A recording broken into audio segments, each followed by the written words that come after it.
Dentro dessas formações de vocês aí, e dentro também dessa questão, você tem uma especialidade em educação indígena.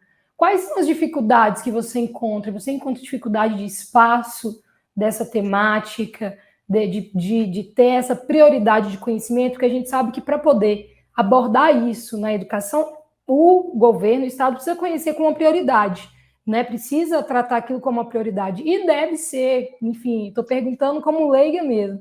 Queria saber de você. Você sente dificuldade, falta de espaço para tratar disso? Sei que você está imerso numa aldeia, então provavelmente aí vocês vão fazer a educação de vocês toda totalmente voltada para a questão indígena. Mas nessas experiências que você tem fora, como que é?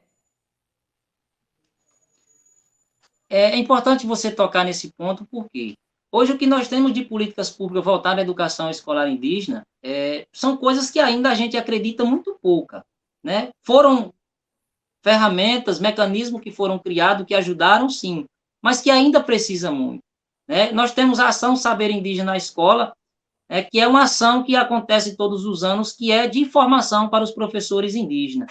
E essa formação acontece da seguinte forma: indígena formando indígena ou pessoas parceiras, né, indigenistas, militantes da causa, que acabam fazendo todo esse contexto. E aí uma das dificuldades que nós temos de trabalhar a educação escolar indígena hoje ainda é materiais didáticos produzidos. Mas, professor, no meu caso, a gente temos materiais publicados, né? Nós temos o Opará, né, que é um centro que fica na UNEB de Paulo Afonso, que tem sido um parceiro da causa indígena, que produz material didático, né, para ser distribuído na escola.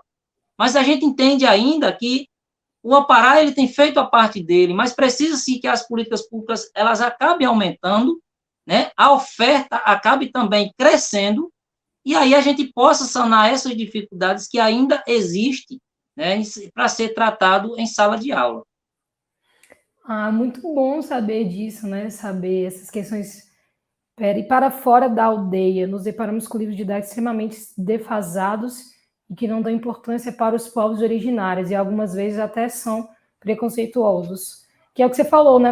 E é, infelizmente, uma realidade, muitas vezes, né? Assim, essa questão estereotipada dos povos indígenas, falta de material didático, né? Isso, Magabi, e é interessante que essa semana passada eu estava trabalhando conteúdo de história em sala de aula, e aí eu me deparei com um livro que falava de um povo tão próximo da gente, né, mas tão próximo que praticamente era quase dentro da casa da gente. Né? Eu falei assim, olha que bacana, trouxe uma ilustração, né, de um trabalho que estava acontecendo na comunidade.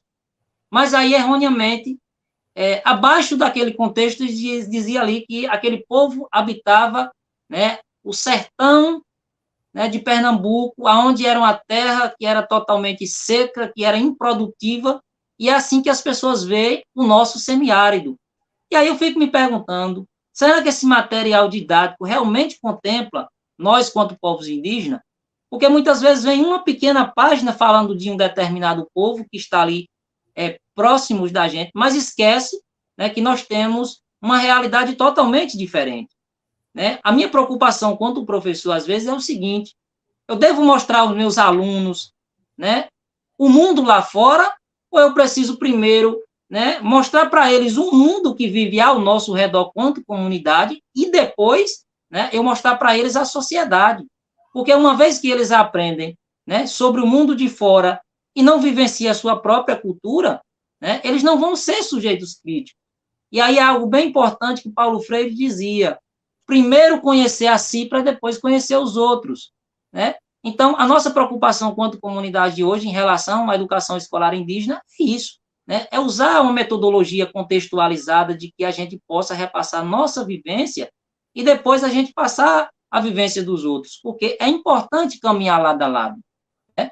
Eu não posso dar ênfase 100% à educação escolar indígena e esquecer da sociedade, porque uma sociedade vai massacrar nossas crianças quando né, elas forem para a sociedade, forem talvez estudar em outras escolas, porque hoje a gente só oferta o ensino fundamental 1, né, e o 2 no distrito ou na cidade.